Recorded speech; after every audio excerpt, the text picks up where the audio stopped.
We are recording, folks. Hi, everybody. Let's see, Jen, I'm trying to promote you to panelists. I know you're in the attendee. Let's see. Okay, and I see board chair.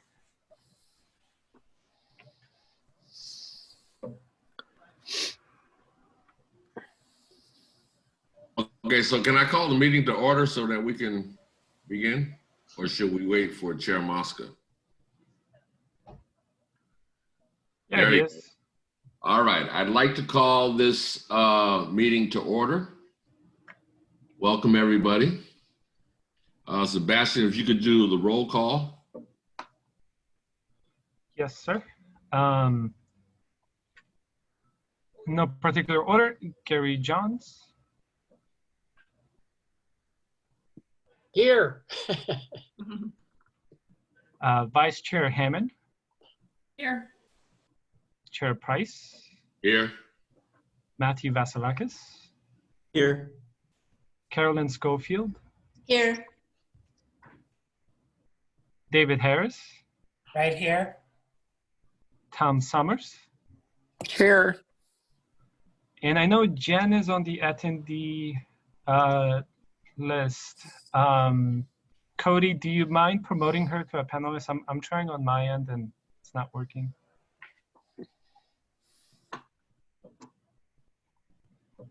Sure. Me. Okay. Who am I promoting? Cody, is that dog alive or what's going on with it? He is. If he starts doing anything inappropriate, let me know. I will lean over and block him. Okay. It's his new favorite spot. He doesn't like to be alone. He looks like he's in deep sleep. What's that? He looks like he's in deep sleep. He is. I know. And he hasn't really done much today, so I'm not sure why. I think that's the same place he was during our board meeting too. I think Cody, he's found his new love. My micromanager. There we go. And thank you, Cody. And Jen Dirks. Hi, Jen. Okay, we can all see she's here. I promoted her. Let's see. Did I do that right? Yeah, She's on she's mute. Okay.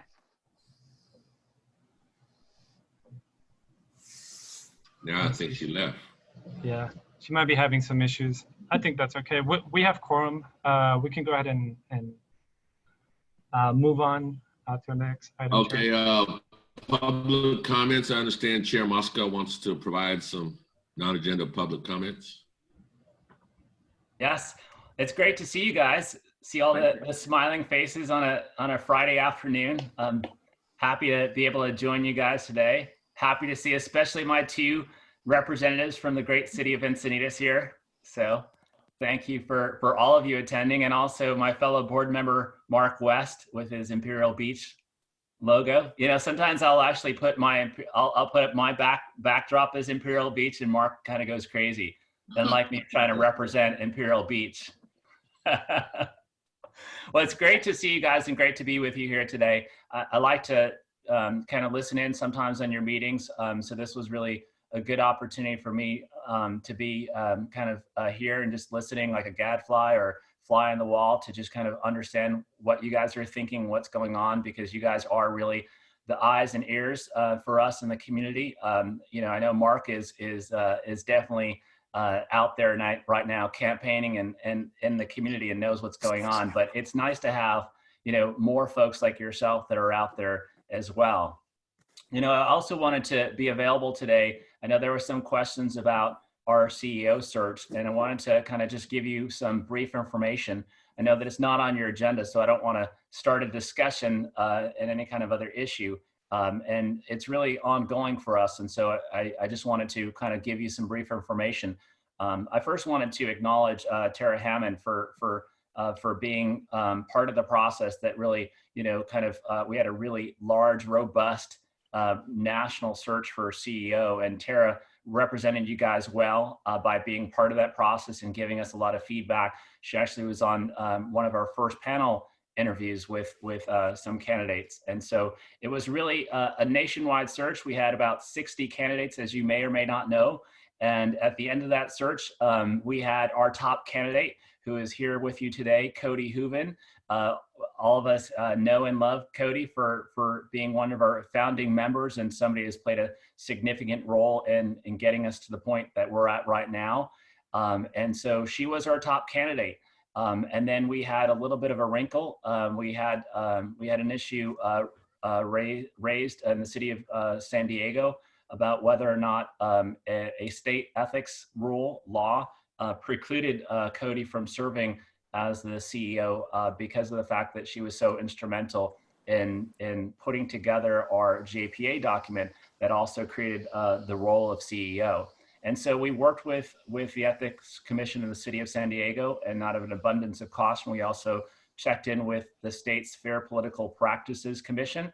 And much to our dismay and surprise, recently we received an opinion from the state as of August saying that Cody was precluded from serving right now in the role of CEO because of the fact that she had been primarily involved in drawing up the JPA agreement. But what I did want to say is that the board is very, very interested in making sure that Cody is part of the team at the highest levels in our organization. And so right now we are involved in working with Cody and discussing what kind of role that looks like.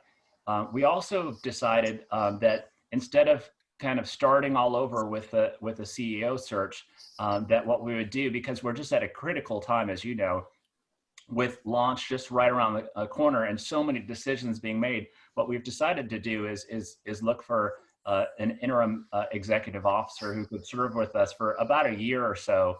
And then we would basically start that whole process all over again, do a nationwide search for an executive officer. So that's where we're at right now. Hopefully I can announce something in the very near future, announce our team, which hopefully will include Cody as part of that team that's going to help us move into the latter part of 2020 and into 2021, because there's so much going on. It's a very exciting time. And I really look forward to working with you guys and making sure that you're up to date. Because again, you guys are our eyes and ears in the community, and it's important that you're up to date and understanding what's going on. And so that's what I have for you today. Again, it's an ongoing situation, so I can't really get into a back and forth and questions. And it's not on your agenda, so I didn't want to cause any kind of issue like that. But I did want to make sure that you guys are in the know of what's going on. So again, I'll be around for a little bit, just kind of listening to the discussion, and be happy to be active in any other part of the discussion that you have on your agenda items. So thank you for having me today. And thank you, Mr. Chair Price, for recognizing me and allowing me to have my 2 cents. And thank you, Board Member West, for popping in for the CAC here and hearing what they're doing. I think it's important for all board members to stop in like you're doing to really kind of get a flavor for what they're tackling and how hard they're working on our behalf, not only in these committee meetings, but also in our communities. So anyways, have a nice weekend. Thank you.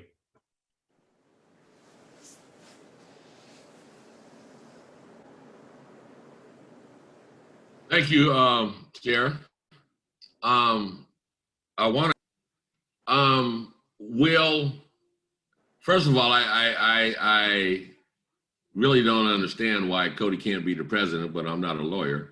But at any point would she be able to be appointed as chair, or that's the first part of the question. The second part is, so this whole hiring thing is going to go back out. Who are we going to hire for I guess it's going to be another interim chair for a year. Is that what's going to be specified in the job announcement as an interim chair? Really good questions, Chair Price. I don't want to get back into a back and forth, but since if it's just a one-off with the chair, I'm fine with that. We probably shouldn't get into too many questions with members of your committee, because then it's not on your agenda. But I really love the job of chair. So hopefully Cody doesn't want my job as chair. I'm looking to stay as chair for a bit longer and help out.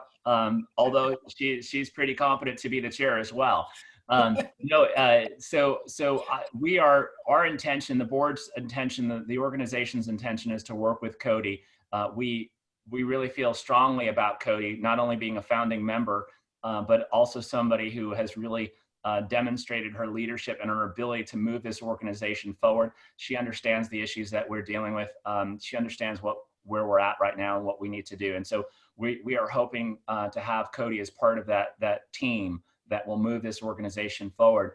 And just because of the time, when we think back, I mean, Tara could maybe even talk about, when she was part of a panel interview. I mean, we're talking about months of interviews and months of due diligence. And so we just don't have the time to kind of do that right now. And so I think what the board wants to do is really settle on an interim executive officer who is experienced and able to serve with us for about a year. So we get past some of the launch, and then we'll re-engage in the discussion of going through a competitive process for our future permanent CEO. And so probably around, early part of 2021, I'm going to come back to you guys and probably have a very similar process where, we'll talk about you guys engaging with us to help us interview candidates for the job. But we do think we're going to have a competitive process down the line, and that's probably going to be the first part of the year. But right now, we'll just get up with an interim CEO who will help us tackle some of the launch issues that we have.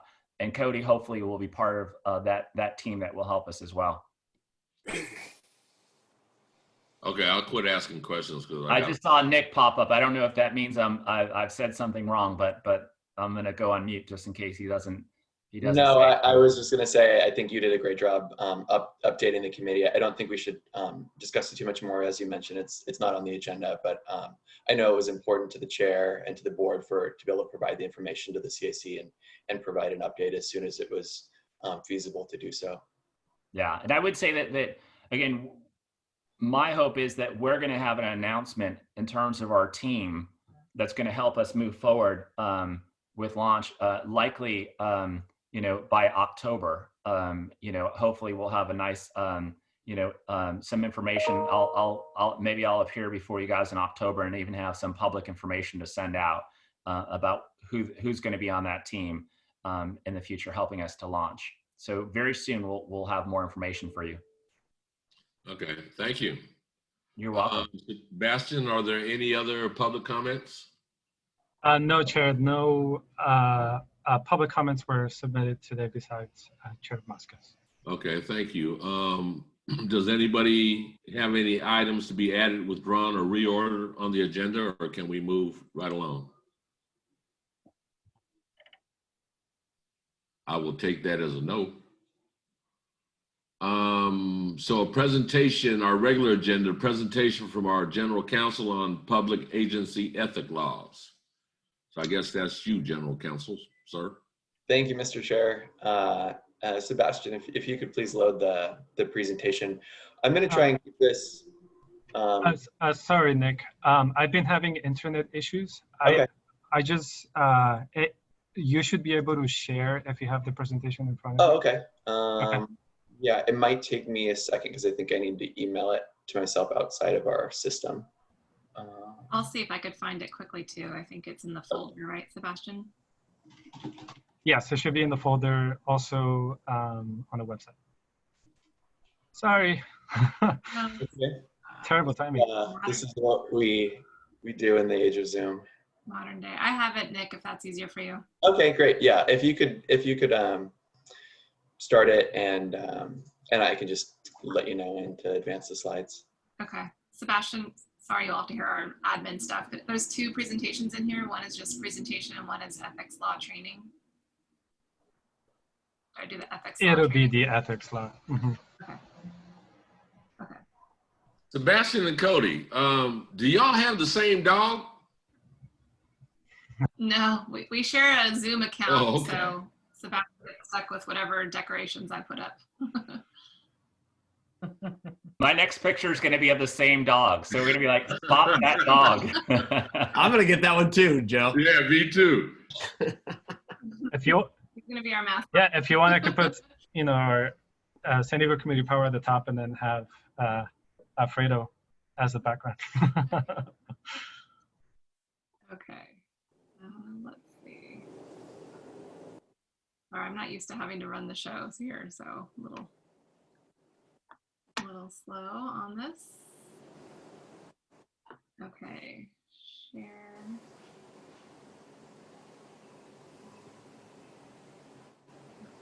And I've got it up now if you want me to go ahead and host. Oh, okay. If you know how to do it faster than me, I'm just about to get there.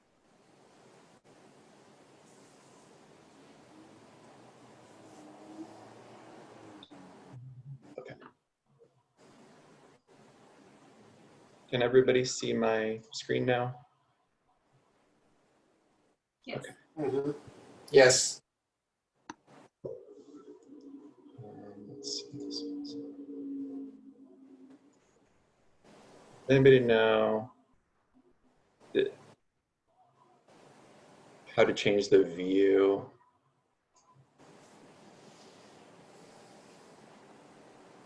You have two screens or one screen? Oh, there we go. Okay. So can you see it? Is it the main screen now for everyone? Yes. Okay, great. So thanks for your patience, everyone.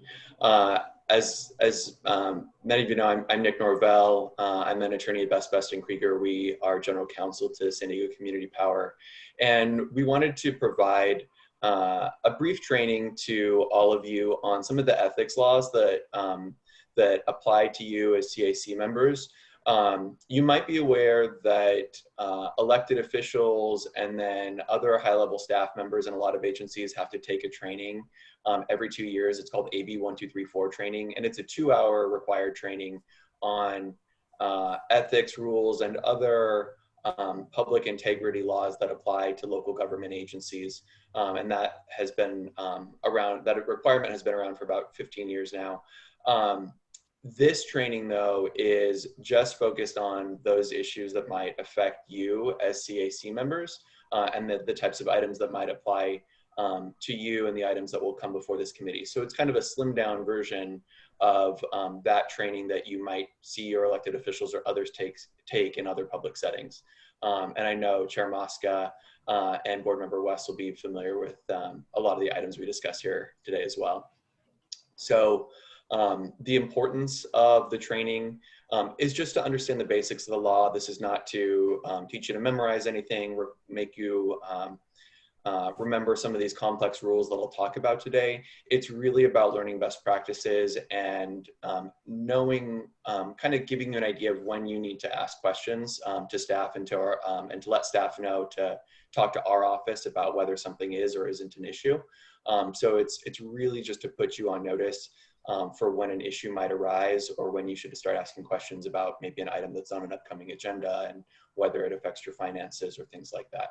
So the other goals, of course, are to promote positive perceptions and integrity of SDCP and its decisions, and then to avoid, of course, legal issues. So there are two main areas of conflicts of interest laws for local agencies in California. They're the Political Reform Act, which was adopted as part of the series of reforms in the 1970s. It was initially adopted by voters and created the FPPC, the Fair Political Practices Commission, which administers a lot of this area of law. And that applies to decisions of government officers and employees, including the CAC members. And then Government Code Section 1090, which is a much older law. It's sort of California's original statutory conflicts of interest law. And that's really specifically focused on contracts that are made by government entities. So I'll be talking about each of those in turn. What's the difference between them? Basically, all contracts are a government decision. All agency contracts are a government decision, and so they implicate 1090 potentially, but not all decisions by an agency are necessarily contracts. So we kind of have two different bodies of law that might apply depending on whether the item involves a contract or not. The Political Reform Act is a statutory law, but it's construed and kind of elaborated on by the regulations put out by the Fair Political Practices Commission, as well as their advice letters that they issue regarding these types of matters. Government Code Section 1090 is also fairly simple in terms of it being a statute, but but it's complex in terms of its application. It's been construed by the courts and Attorney General over the last 100 years, and recently, about 5 to 7 years ago, the FPPC was able to start providing advice on Government Code Section 1090 as well. And sorry, I didn't add these animations, so I don't know how annoying or not annoying they might be. We're going to start with the Political Reform Act. The general rule is that public officials cannot make or participate in making or attempt to use their position to influence a governmental decision in which they might have a financial interest. And we'll talk a little bit about each of these things in turn. Just to kind of give you a general idea, to make, participate in making, or attempting to influence doesn't just include what you do formally here as a CAC or as a body. It doesn't include just a formal vote. It often means that you cannot talk to staff about something that's coming before a body that you participate in, or talking to staff about something that might go to the board if you have a financial interest in it, if you're trying to use your official position to influence it in a particular way. And then we'll kind of get into a little bit more the last bullet point, which is what is a financial interest and when is it implicated? So who is a public official? Who does this apply to? It is every member, officer, employee, as well as certain consultants for government agencies, and applies to both state and local agencies. And as I mentioned earlier, that includes CAC members. So how is the Political Reform Act, how does it achieve its goals? The eventual goal is that everyone performs their duties in the public's interests and not for their own financial interests. That's what it's designed to guard against. There are two kind of ways that the Political Reform Act does this. One is by requiring certain officials to disclose their financial interests annually and when they take office and when they leave office, using what's referred to as a Form 700 or a Statement of Economic Interest. Just to let you know right now, that's not something that's currently required for you as CAC members. It may eventually become a requirement in the future, but it's not currently required at this time. The other method of making sure that ethics laws are complied with is through disqualification. And basically that puts the onus on the individual members or employees to not involve themselves in issues on which they do have a conflict of interest. So the disclosure portion is really intended to make sure that the public is aware of what your financial interests might be ahead of time. The disqualification portion is basically each individual officer keeping track of what your financial interests are, making sure they don't play into a decision and not involving yourself if they do. So the Political Reform Act, the FPPC has come up with what is now a 4-step process for determining if someone has a conflict of interest. It used to be a 12-part test. They thought simplifying it into 4 would be easier. They just kind of rearranged things. It's really the same test. They just sort of move things around. But the test is really, is it reasonably foreseeable that a decision that you might be involved with would have a financial effect on an economic interest of yours? The second step is that effect material? Meaning, is it meaningful enough that you might have a conflict? And then the third is that, is the financial effect indistinguishable from its effect on the public generally? If a decision that you're making is largely applicable to, let's say, everyone within the boundaries of the agency that's affected by it, then it's likely not a conflict under the Political Reform Act's test. And then, so unless there's an exception that applies, you cannot make or participate in a decision that that it affects your economic interest in a material way. Covering the types of things that are economic interests. Some of these I think will make a lot of sense to you right up front. And some of them I think require a little bit more understanding of why the Political Reform Act targets these things as economic interests. So let's say, obviously the third bullet point down is your business position or employment. You have an economic interest in your employer. So if there was an item coming up regarding an entity that employs you, that's something in which you would likely have a financial interest. Whether you have an actual conflict may be in question depending on the exact circumstances and whether an exception applies, but your employer is one of them for that third bullet point. A source of income. Let's say you work as a consultant and you have a source of income. They're not necessarily your employer, but you have a source of income that provides you more than $500 in the previous 12 months. That source of income is an economic interest of yours. A business, and the first bullet point is business investment. If you have a business investment of greater than $2,000, that is an economic interest of yours. Real property over $2,000, an economic interest as well. Source of gifts, which I'll talk a little bit about more, but if someone has given you more than $500 in gifts in a 12-month period, that person is a source of gifts to you and is therefore an economic interest of yours. And then your personal finances this includes you and your spouse and your dependent children. So just to go a little bit more in depth on one of them that I mentioned, for CAC members, you would have a financial interest in a source of gifts that exceeds $500 received or promised in the previous 12 months. The big takeaway from this is to keep in mind gifts that you might receive. There's could be gifts of travel, physical gifts that are given to you, tickets to events, things like that. If they exceed $500 from a source, even if they're given out in $50 increments, if they exceed $500 within a year, then that source is considered a financial interest of yours for the next 12-month period. And just to note, there are more complex and restrictive gift rules that apply for board members and certain employees. I'm just covering those items that would apply to you as CAC members, which is the having an interest in a source of gifts. So the kind of moving back to the steps in the test, you'd identify an economic interest that would be financially affected by a decision that you might make here at the CAC or that will be made by SDCP.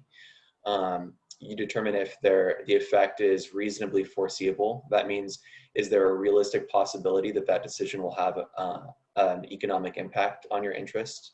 And then that effect can be positive and negative. It could mean it affects your employer in positive ways or in negative ways. For each economic interest identified, you determine if the effect will be material. These are kind of nitty-gritty rules. I'm not going to cover the details here, but the FPPC regulations contain rules about what is material and what isn't.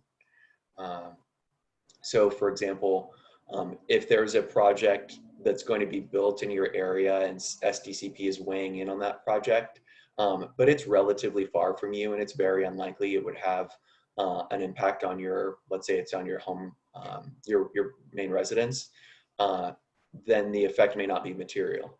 If the project is within 500 feet of where you live, then it's presumed material under the FPPC's rules.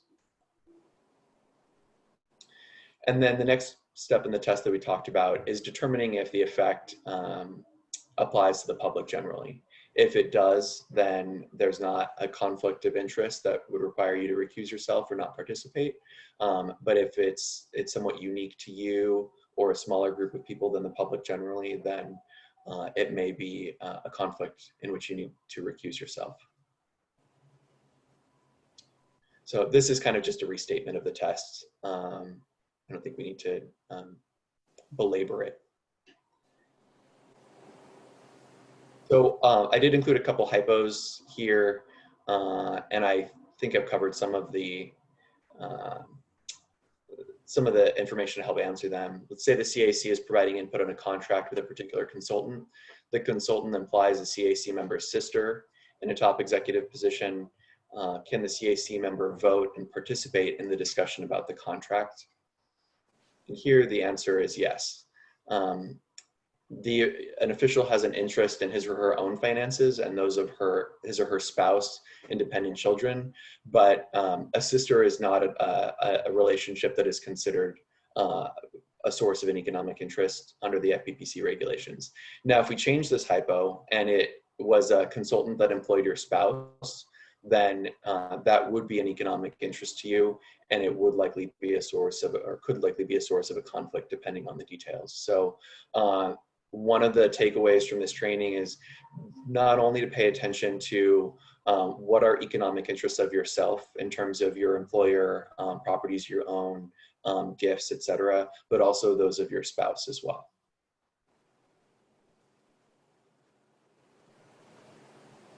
Another hypo, SCCP is considering development of a renewable energy project across the street from a property owned by a CAC member.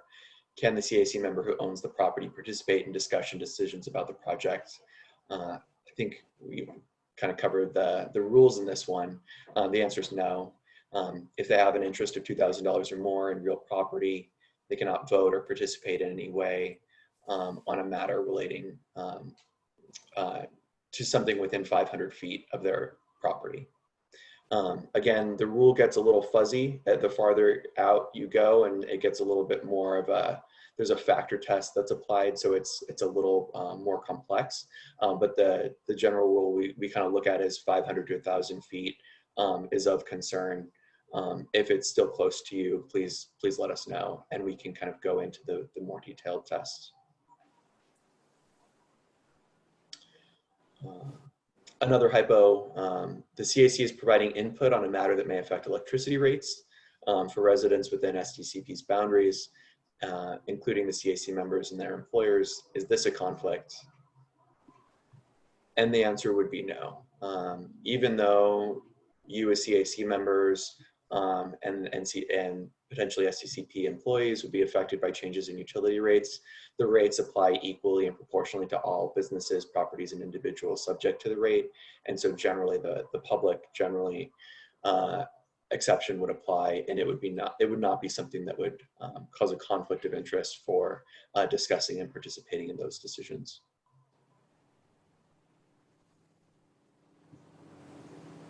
So some information on what to do when a conflict exists. And if something does come up and we do advise you that there's a conflict, we'll kind of give you more detailed information or reiterate this information to you.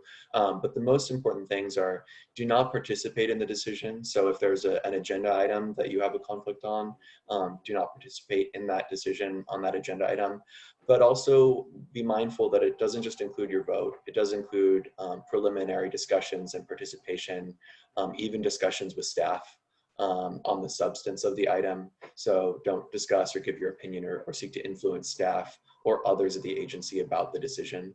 What if I have a question. What if I, as the chair, have a conflict, but it comes up on the agenda? Do I just mention the agenda item and then say I can't talk about it?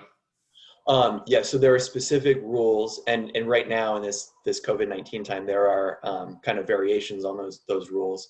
And this kind of goes to the last two bullet points there. The requirement of the FPPC regulations is that when you have a conflict on an agenda item and you're at the meeting, and basically when the item is called, when it's called on the agenda, you state on the record the nature of your conflict and what your economic interest is in the item, and then you recuse yourself and ask that it be noted in the minutes, and then you leave the meeting. Normally in a physical setting, what it requires is that you actually step down from the dais and fully leave the room. So you're not within earshot or eyesight of the remaining members. What that means in the sort of Zoom context is that you leave the meeting for the time being and then come back in when that item is over with. Thank you. You're welcome. And one recent nuance that the FPPC announced on this, there was, it came to the FPPC's attention that there was a Board of Supervisors member in a county somewhere in Central or Northern California who was just arriving late to a meeting after an item on which they had a conflict, or they would leave early, and so they didn't have to go on the record about their conflict. And so the FPPC has changed the rules on that. They basically said if you attend a meeting at all and you have a conflict on an item on the agenda, even if you leave early or come late, you still need to get your conflict stated on the record. So be mindful of that. If an item on which you have a conflict is the first item on the agenda, if you think I'll just wait until afterward, you still need to include that that disclosure when you actually do come to the meeting. So again, if there is a specific item, we and staff can work with you and provide advice on that. So turning next to the other conflict of interest law that is of concern relating to the work that the CAC will be doing. This again has to do with when there is a financial interest in public contracts. It applies to public officials who have a financial interest in the making of a contract. The consequences, which I'll talk more in detail about a little bit later, can be pretty dire. The contract itself is void and penalties potentially apply based on how egregious the behavior was. So there are kind of two different rules that apply in this area. I'm really going to focus on the second bullet point down here, which is what applies to employees and advisory body members, because essentially the rules are a little bit easier for you to comply with as advisory body members and employees than they are for board members, the top bullet point. There are more restrictive rules that apply for board members, because essentially when they have a conflict under Section 1090, it sort of permeates throughout the agency, and the agency could be prohibited from entering into a contract entirely. For advisory body members and employees, when they have a conflict, basically the requirement is as long as they stay out of the decisions and the process leading up to the contract, they can avoid it. So just a hypo here. A CAC member works for a construction company that has submitted a bid to work on, let's say, renovation to STCP's office. She recuses herself from participating in discussions about the contract or the work or the need to renovate the office, anything like that. Can STCP award the contract to her employer? And the answer is yes. As I mentioned earlier, as long as the CAC member recuses herself and does not participate in any way in development of the contract, including the discussions about the need from the work, it doesn't prevent the agency from entering into that contract and doesn't put the contract in jeopardy. Now, on the other hand, if she were to participate in the making of that contract or the development of the initial requirements or something along those lines, then the agency would be prohibited from engaging in that work or contracting with her employer. And as I mentioned earlier, the result might be a bit different if it's a board member involved. How do we define a contract? It's generally it includes all the contracts you would normally think about. A service agreement, a consultant agreement, a construction contract, sort of what we consider, four corner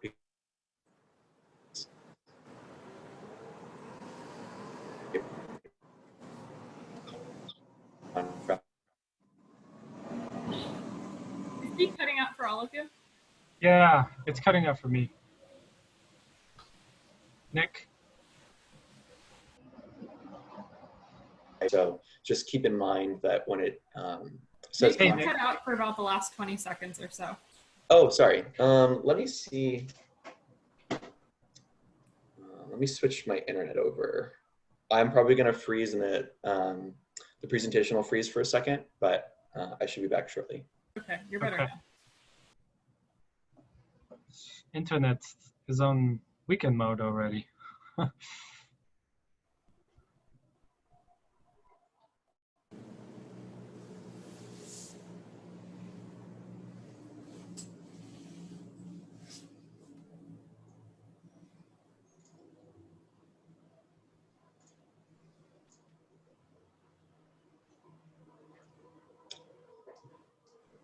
Okay, are we back? Yes. Okay, this should be a little bit more stable. So I was just saying that the term contract is a little bit broader than it is in the normal vernacular. It includes things like grants and donations, as well as civil service appointments. So just keep that in mind. It could be a bit broader than something that has the name of a contract or an agreement. So the prohibition on being involved in the development of a contract, it includes negotiations, discussions, reasoning, planning, the give and take that occurs before a contract. This is, again, one of those reasons it's really important to approach staff and contact our office through staff when you think you might have an issue, because sometimes the conflicts can arise relatively early, and it's good to know ahead of time what you can or can't be involved with from an early stage.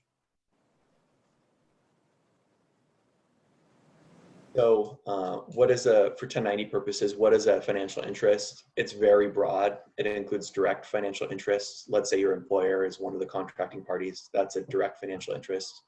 Or it could be indirect. Maybe the contract is with an entity that is a source of income to you that is fairly substantial. That would also be an interest. Again, like the Political Reform Act, the effect could be positive or negative.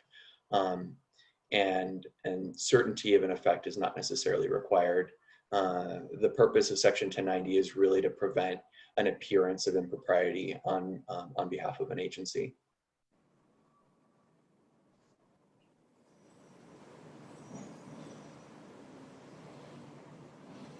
So I'll cover these relatively quickly. Basically, like the Political Reform Act, there are exceptions that can apply.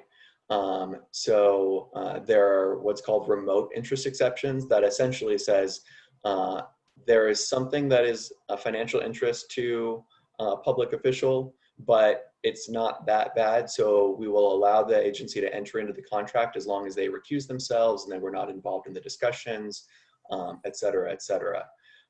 So that really allows contracts to go forward in certain cases.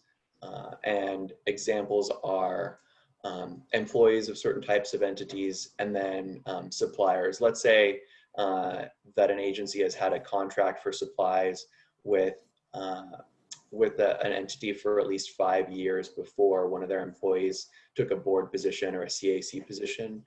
That entity would still be allowed to continue to have contracts with the agency as long as that kind of long-standing relationship was in place and that particular person didn't participate in the consideration of those contracts. There's also non-interest exceptions. Essentially, this is where the legislature was saying these things are, they're such minor financial interests that we're not even going to consider them interests, and the board member can freely participate in decisions and discussions about these types of contracts. So examples of that are where corporate ownership, you own a very, very small amount of an entity or stock, and essentially the financial effect on you would be so small that it's not considered a financial interest. This also applies for recipients of public services. So as I mentioned earlier, the violation of Government Code Section 1090, the ramifications can be relatively severe. Some of these penalties are also true of Political Reform Act, but some of them are unique to Government Code Section 1090. Willful violation of Section 1090 is a penalty, and if it's convicted as a felony, it can be a lifetime bar to public office. As I mentioned earlier, the contract is considered void and unenforceable. The person who had an interest in the contract must disgorge all money that was received under the contract, and then civil penalties and administrative fines can also apply. Just these last couple slides, this is just a quick note to let you know, there was a long time ago a judge-created law, it's called the Common Law Conflict of Interest Doctrine in California, and that was essentially a judge-created law that said we want public officials to act in a neutral and an unbiased way, and so we, courts will impose a rule that you have to do so. A lot of this has been displaced now because we have the Political Reform Act and we have Government Code Section 1090. So those laws are really now what applies when an interest in a decision is based on a financial matter. A common example in this area would be, let's say you had a really close personal family relationship and it just really doesn't look good for you to be making a decision that affects a close family member who might not be part of your financial interests, but really calls into question your ability to be unbiased and to fulfill your duties as a public official. So these issues come up really relatively rare. So I want to mention them, but they're not something to be too concerned about unless there's a really standout situation in which you think you might have an issue like this. So I've talked about it a little bit already. This is just a restatement of the rule. This is basically the individual has a conflict where their personal interests may conflict with their official duties. And then usually it can be avoided by just abstaining from a decision or influencing the transaction. So very similar to how you would avoid a Political Reform Act conflict.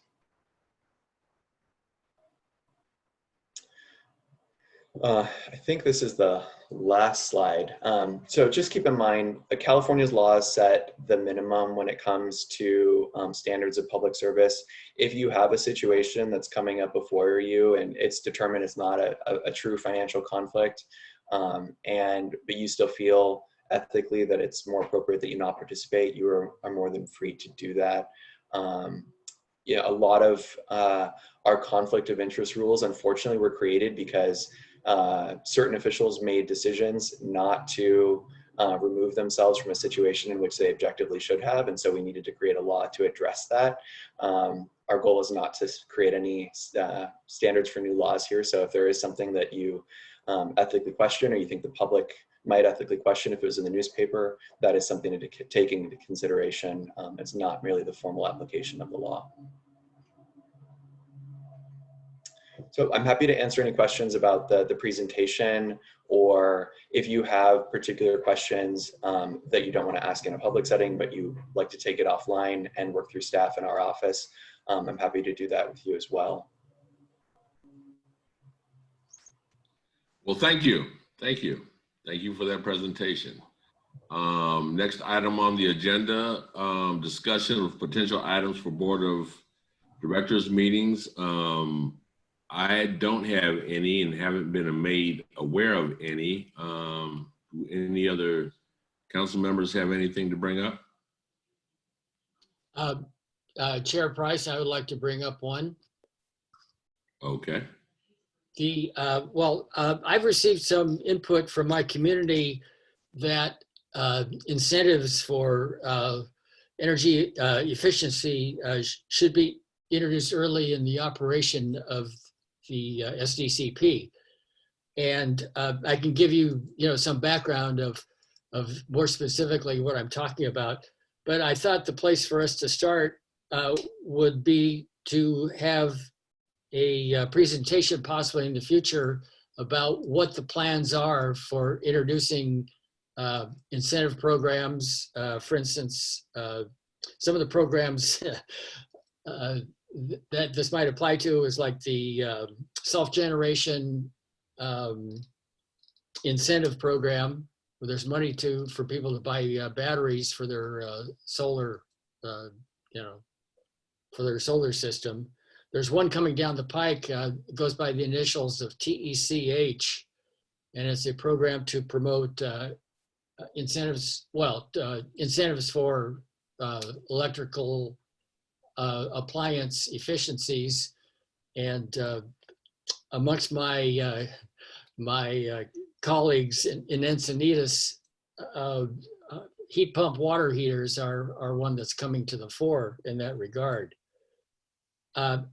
So as I say, I think that the starting point would be to see what the plan is already formulated as far as incentives that may be introduced, because we really want to see them introduced early. And since they're incentive programs, it's not like it's a, it's not reinvestment of income once the JPA is up and running. It's money that's available from some of these programs. Vice Chair Hammond has something to say. Hi, everyone. I spoke with someone who also had been sharing that they believe from the Risk and Finance Committee meetings, it sounded like San Diego Community Power was being advised to wait until collateral had been paid off, which is roughly 3 years, before reinvesting into programs and initiatives. However, some locals had mentioned that there are incentives already available to the utilities that you wouldn't have to be reinvesting revenue into these programs. You would just need an administrator for. And I believe that's what Gary is referencing. I did speak with a friend yesterday at the California Public Utilities Commission who mentioned that because the concern was if SDG&E is offering an incentive program that San Diego Community Power isn't, there could be higher opt-out rates, was the messaging I had heard last week. And speaking with my friend at the Utilities Commission, he believes that San Diego Community Power residents are eligible, or ratepayers are eligible for anything that SDG&E offers, whether it's SCHIP or this tech rebate that Gary mentioned, but maybe getting clarification on that would be a good starting point. And then if there are some rebates that need an administrator and we don't have them locally, maybe that's when we would make a recommendation to hire someone to be administering locally, so ratepayers would have the opportunity for those funds. But Gary, I kind of jumped in off of yours, but I received a little bit more information since we're receiving. Well, I appreciate that. And I was sort of soft pedaling on the idea that we really need a program manager for things like that. So I'm glad to hear that that's, being actively discussed. So what I'm hearing is that we would like to suggest to the board of directors programming that is already available that won't affect the dynamics or economics currently with San Diego Community Power. I think the first step would be finding out if that's needed, because the Center for Sustainable Energy, for instance, runs the self-generation incentive program for the SDG&E territory. If we find out that anyone in a CCE doesn't need their own administrator because it's going through Center for Sustainable Energy, then we don't need to bring it up. I think the concern was if there are incentives available that ratepayers could have access to, but San Diego Community Power would need to hire an administrator, then that would be something we need to discuss. But we need to do a little bit more research to find out if those scenarios exist, and if any rebate SDG&E offers, is it available to all ratepayers? They're ratepayer-funded incentive programs, but I think we need clarification before we're making a recommendation. Okay. Cody, I see you popped up. Do you have anything to say about this conversation or no? Okay. So we're actually, we're not doing anything. I don't know. Go ahead. I don't know who is the person we go to ask for this clarification. I don't know if it's Ty Tosdell. I don't know. I'm not quite sure who would be the person to give us the information we're looking for. Maybe I do have something. My question, I guess, is just what some of the clarification needed?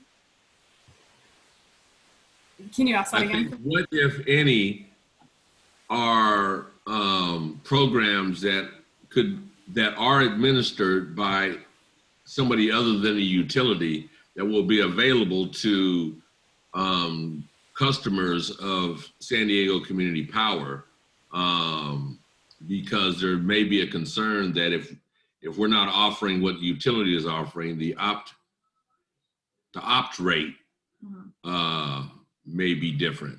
Got it. So clarification on what programs. I mean, we have some knowledge, like there's some that we want to develop early, feed-in tariffs and net energy metering programs. And there's some that we know are kind of on the horizon other energy efficiency programs and things that you all are probably very aware of. And then things, I think, Tara, what you're talking about is public purpose funding and how to access that to do other programs. And I think it just takes, it's one of the many things we have planned is to bring somebody on board to develop and run some of those programs. So I'm unclear what the ask is for this specific agenda item. Are you trying to figure out if there should be an agenda item for the board on this? Is that what you're trying to get at? Gary's initial suggestion was having the board discuss bringing on someone to administer those rebates. I've since been told a lot of these rebates are already available and you don't actually need to bring someone on. So my suggestion is to get clarification on what are the incentives that are available. Do those cover everything we want? We're not talking about necessarily new ones because we understand the need to be financially stable before introducing those, but it's just figuring out what's out there. And will San Diego Community Power ratepayers have access to all of those? And if not, and if there's something available that you would only get with SDG&E, that's, I believe, where Gary was saying we'd recommend it, but we're not clear if San Diego Community Power ratepayers have access to everything else. And so that's where I don't know who is the person. Ty is the only person that comes to mind, or maybe one of the consultants, because my understanding was other community choice energy programs in Northern California, their ratepayers can't access the PG&E programs. Yeah, I think all that is right, and I think that what we'll do is bring on a staff person to actually look at all this, figure out what programs are accessible, what we need to expand or apply for to administer, and then build out a programs kind of component for SDCP. We're doing it, like I said, we're doing a couple now that we can, but we're, as usual, we're limited by staff. So we can only build on the first early ones like a feed-in tariff and a NEM program. So I think that is in the plans, in the works, to bring on somebody to help us with this. I think it's more. Well, Gary, does that address your concern? Yes, it does. Mostly, I want to just give a little bit of background about this. We've been very interested in trying to encourage the adoption of heat pump water heaters, and it sounds like sort of a minor kind of thing. But if you think about when people have their water heater go out, they call a plumber. The plumber doesn't know anything about heat pump water heaters. There's not a particularly, available inventory of heat pump water heaters in terms of the plumbing supply places in town. And so they put in they replace it with another gas water heater. And now they're locked into using gas to heat their water past the point of where the climate action plans want to go to, zero greenhouse gases. So it seems like this is just kind of the specific point that really is motivating us to try to move to programs that would adopt incentive programs that would encourage, a large inventory within the county and skilled people to install it, and it would all have to be based on an incentive program that was well coordinated. I think Cody's comments kind of addressed that as a person being in charge of that. Yes. And hopefully she will relay the information, or somebody will relay the information to whoever gets hired about all the particulars of, not just energy, but water and all that other stuff. So it may be it may add to their job description, but I think it's well-meaning and well done. Can we have a future agenda item that sort of lays this out in a little more detail than just our batting this around amongst what some of us know? And what one thing that might help is we're planning in the next few board meetings, Gary, to bring forward an agenda item that talks about the kind of structure of SDCP and staffing. And you'll see that, again, all this relates to having people to do this type of work. And we're exactly, we're all at capacity, just buying the power we need and standing up the organization. So we want to bring on somebody that really focuses and puts their full attention towards building up programs and there is, I think you all are on the right track. There's state money available, or if we just tap into other incentives or build our own programs that we can do. So I think it's super important. I don't know that the board needs a separate action from that, unless I'm missing something. And I see the chair turn on his camera, so maybe he has something to add too. No, I think this is an important discussion. There's a couple of different things that people are talking about and asking. I think Gary's talking about incentive programs to incentivize certain uses that may be consistent with our climate action plans, but that aren't currently being incentivized through the CEC or perhaps that SDG&E has a program. And so I do think that's going to be, once we're generating revenue from rates, certainly that's going to be a larger discussion about, how we want to invest our money, what type of programs that we want to have, and what makes sense for Encinitas and all of our 5 member cities. And so that's going to be something that we're going to talk about in the future. And of course, we're going to have a staff member that's going to help us not only come up with those programs and incentives, but also administer those incentives. And then on the other side, what was also being talked about in terms of incentive programs that currently exist through the CPUC or the CEC and are being administered either by SDG&E or by or any other kind of community-based organization.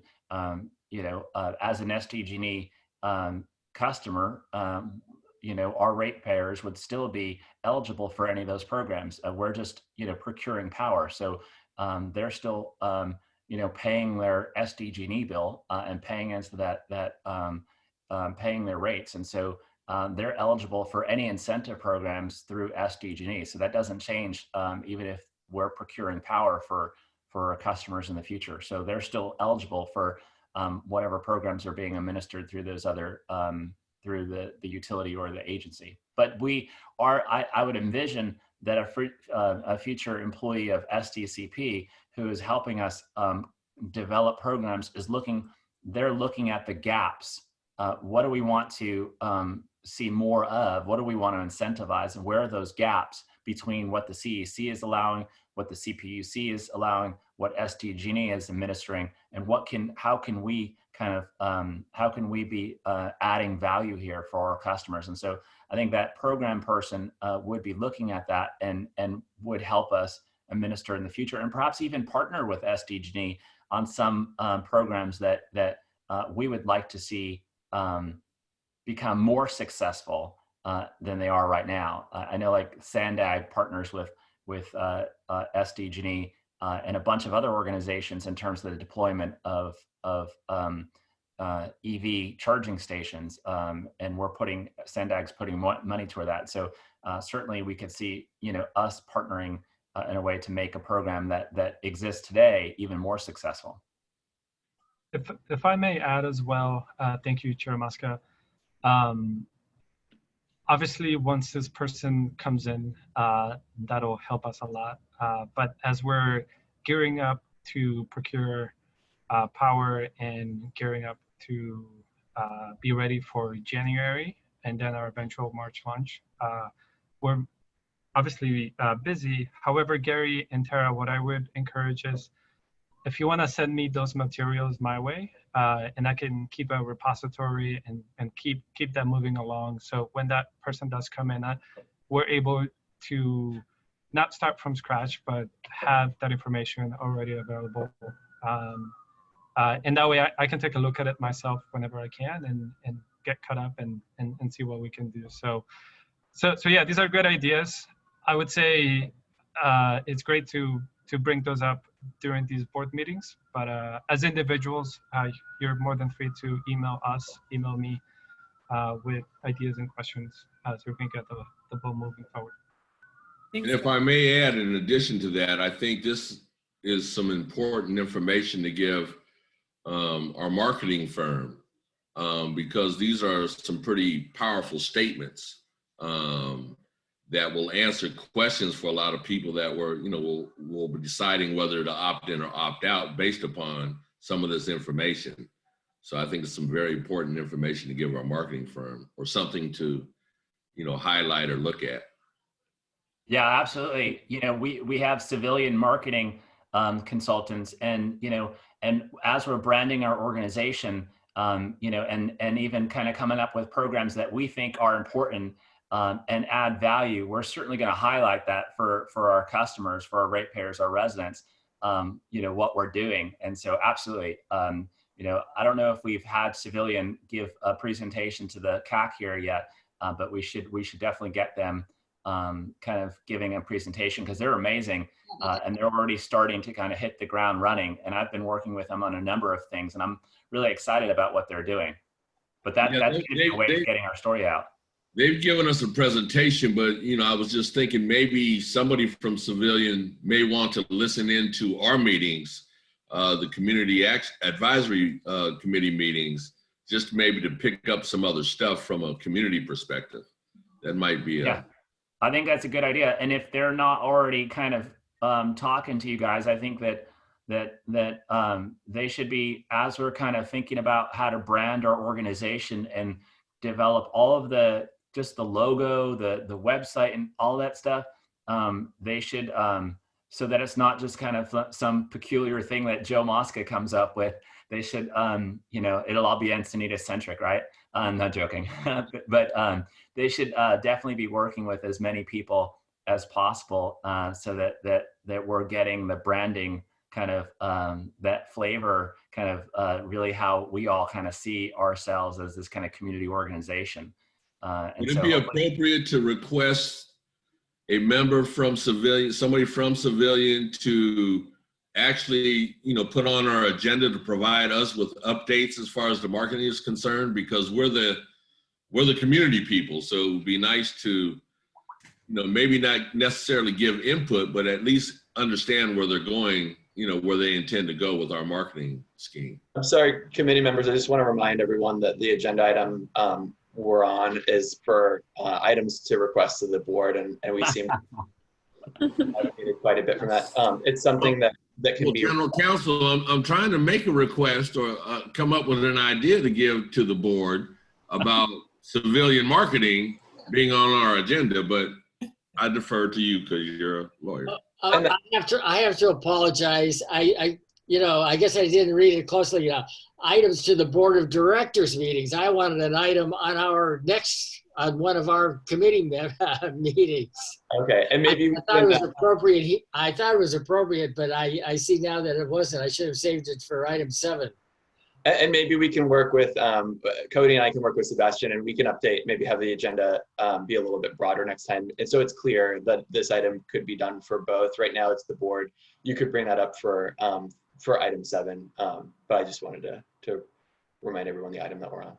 Yeah, I would just say that trying to bring it up for item number 6. Yeah. Bring to the board to request participation from Civilian on our agenda. Is that appropriate?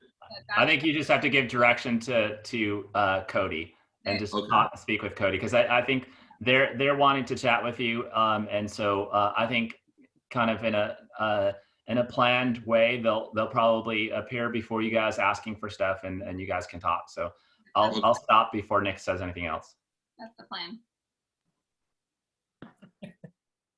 Okay. So now we're moving to committee member announcements. Are there any, other than the one that was supposed to be on number 7 that was on number 6?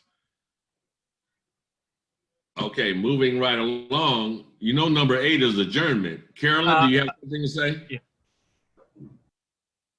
Yeah, I'm trying to unmute.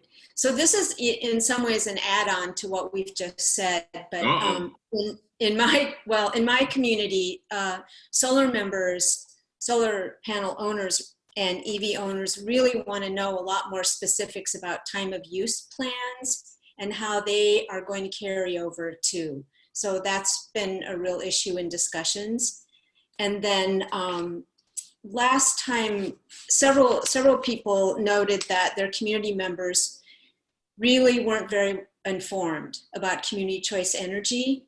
And so I started a discussion with one of our stakeholders, and one recommendation I got that I think is really interesting is to start with a campaign about renewable electricity, just about that. It would still be sponsored by San Diego Community Power, but it would inform residents about what is renewable electricity. And clearly there's really different audiences that need to be addressed, because the solar owners have very specific different questions. But the general community, I thought that was a really interesting idea. So I just wanted to share about it. Thanks. Thank you. Any other members? I don't see any hands raised, or Matthew's looking at me like I'm crazy, but you know, he always looks at me like that, so that's okay. So I'd like to adjourn now. If there's no other items and nobody else has anything to say, meeting is now adjourned. All right. Thanks, everyone. Have a good day, everyone. Right. Thank you, everyone. Bye. Sorry about the internet issues. Bye-bye. Take No care. worries. Thanks a lot, people. Bye.